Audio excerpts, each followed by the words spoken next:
मतलब जब तुम्हें अपनी आवाम को डराना हो तो कश्मीर में हालात खराब कर दो। इसलिए ज़रूरी है कि अब पाकिस्तान का परमानेंट इलाज किया जाए, इसे एक बार फिर से 71 जैसी शर्मनाक हार दी जाए, जिससे कि ये मुल्क इस लायक ही ना रहे कि कश्मीर की तरफ देख भी पाए।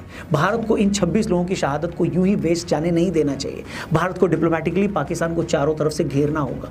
जो देश पाकिस्तान को फंडिंग देते हैं, जो उसे हथियार सप्लाई करते हैं, जो उसके खिलाफ होने वाले रेजोल्यूशंस पर चुप रहते हैं, उन सबको भारत को आईना दिखाना पड़ेगा।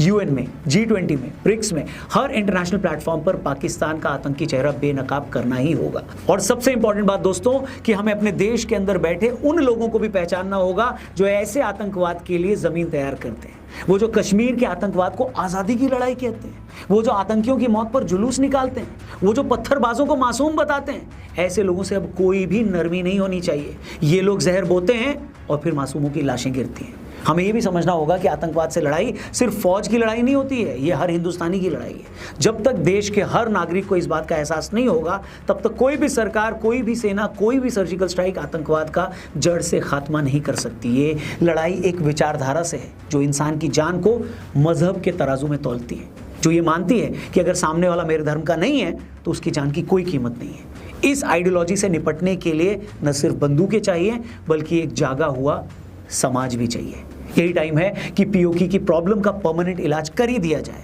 वैसे भी कुछ दिन पहले जयशंकर साहब ने कहा था कि कश्मीर समस्या में बस एक ही चीज़ होना बाकी है और वो है पीओके का भारत में मिलना।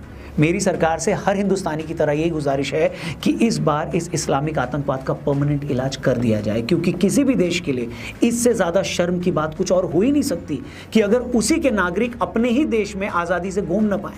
उससे ज़्यादा दुख की बात कुछ नहीं हो सकती अगर उसी के मेजॉरिटी लोग अपने ही देश में अपने धर्म की वजह से मारे जाएं। बस बहुत हुआ, अब ये सब रुकना चाहिए।